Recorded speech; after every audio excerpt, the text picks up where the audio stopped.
Next question comes from Glad. They ask, if the Spurs see Devin Vassell developing into a number 2 option, think Chris Middleton, should they extend him to a contract as such? Say, I don't know, 4 for 140 million or 5 for 180? Because if he does take that leap and they only give him a 4 for 80 or $100 million contract, he prices himself out of another extension in the future, like DJ did. It would make more sense for him to go into unrestricted free agency to get a bag rather than extend, since the Spurs are capped at 140% max extension off his last year. There's risk, obviously, if he doesn't reach that potential, but I would think it's a bigger risk losing him in free agency. That's an interesting way to sort of look at this, where what Glad is asking here, if anyone sort of lost track of that, is, so should the Spurs extend Devin Vassell to maybe even a higher number than he would agree to, because they're going to be limited when he's eligible for an extension in 2 or 3 years from that point, to say, hey, we can only give you 140% of your deal. And if he's only making, let's say 25, if he's making 20 million, he's going to be less likely to sign that, because he would still be making under 30 million, or I guess it'd be over 30 million at that point when looking at where his contract finishes. But if it's a flat rate, if you're going to extend him off a $20 million number, you're only going to be able to offer him sub 30 million, which at that point, relative to where the cap is going, won't be that much. And if he develops into a max type player, you're going to risk him hitting the open market. I still think this is you want to maximize your team building flexibility. And as Brian Windhorst calls this the fun max contract, it doesn't have to be a max contract, is what I'm saying. This is the fun extension, because the players, a lot of the times, if they're really valuable, are going to end up being on your team for sub market value. And you're not going to, I think you can't think too far ahead where it's 2 or 3 years down the line and worry about an extension here, because you can still have the ability to re-sign him the most in unrestricted free agency. Yes, there's a risk in him leaving, but free agency has not changed to the point where we're seeing players of Chris Middleton's level, if that's what we think he's going to reach, we're not seeing them walk in free agency. Now, if you just want to make the bet anyway, where it's, no, we're not going to inflate his salary, but is this someone who deserves, he's not going to get a max extension, although he is probably looking at Desmond Bain and saying, oh, like, look at that. You're not going to give him, I'm saying, the 5-year, $205.9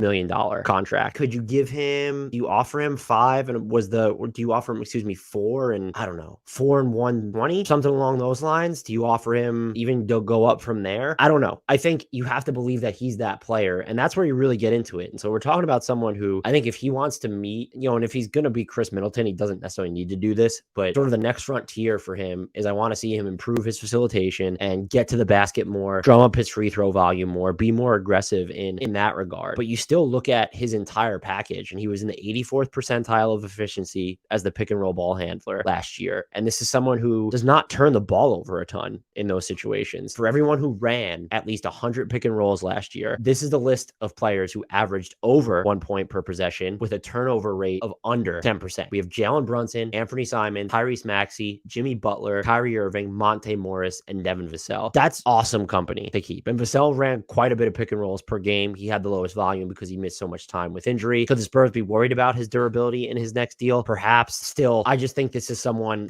I question whether he'll stop bailing out when he gets to the basket. Could he ever be a super viable ISO option? The Spurs aren't going to ISO a ton, but get a sub 30 effective field goal percentage in isolation last year. Can he nudge that up? Can he be more efficient when he's going to get to his drives? And part of that is he can't bail out before the basket. You want him to get fouled more. But this is someone who didn't have a whole lot of talent or even spacing around him last season, and he still dropped a 12.5 assist rate on his drives. And so there were over 130 players to use at least 300 drives last year. Anyone to match his assist rate or turnover rate, which was 4.5, a 4.5 turnover rate and a 12.5 assist rate. I hope I'm not talking too fast here. There were only 4 players that did that: Chris Paul, Fred VanVleet, Tyrese Halliburton, and Devin Vassell. That's super wild. And you can even, if you want to lower the threshold, there'll be some names that come in there, but out of 130 plus players to use 300 drives, you're keeping, or more drives, you're keeping that type of company. That's pretty absurd. I don't know if he'll ever make super complicated passes, but this is someone who is a smart passer. And so if he can get to the basket more, if he can get to the line more, or if he can develop maybe more of a pull-up three-pointer, not just like from the mid-range, or someone who can hit more difficult three-point attempts, you check 2 of those 4 boxes where it's, and I think getting to the foul line can come with rim pressure. And so if you put more pressure on the basket, follow through on those drives, become a more aggressive ball handler in that regard, there's your 2 of the 4 boxes. But if you can check 2 of those 4, where it's free throw frequency, rim frequency, hitting some more difficult three-pointers and just upping your playmaking. I think, honestly, one of those, the rim pressure, might just sort of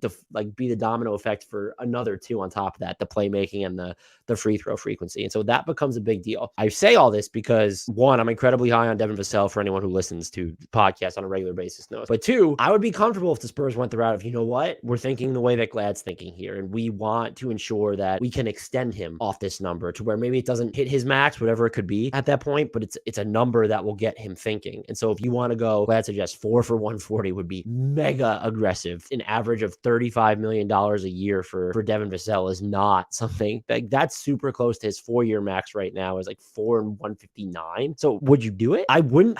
Would I do it? 4 and 140 for Devin Vassell. It feels a little rich. I would do it. I would do it if that's the number. 4 and 120 is a no-brainer for me. Maybe 4 and 130 is that the middle ground. And you go from that point, his salary will then be high enough to where let's say it's just flat. It won't be flat. Maybe it'll probably be escalating because it'll be sub max. You can make it flat. If it's off of $35 million and you're able to give him 140% raise right off the bat, you're talking about $50 million salary, almost 49. Yeah, that's going to be a number even at that time for 4 or 5 years down the line. You could also just go the 5th year. Might be like, is that the compromise where he gives up a player option and you're not giving him the max, but can you just go the full 5 years here? Which at that point, is it 5 and 180, 5 and 190? Is that that's not even the middle ground? So something along those lines, I would do it. I think specifically the 4 for 140 is a good number. 4 for 130 might just be a little bit more sensible because you can make it flat from that point. And so his max salary in year 1 of the extension as of right now can be $35.5 million. I would do it. I don't know if I would do it specifically for that reasoning, but that's a really interesting question, Glad. And I think that he is good enough to think in those terms where we're not just betting on his upside, we're betting on his upside and saying we want to also be able to retain that upside via an extension. And so make that part of your calculation. That was a fantastic question.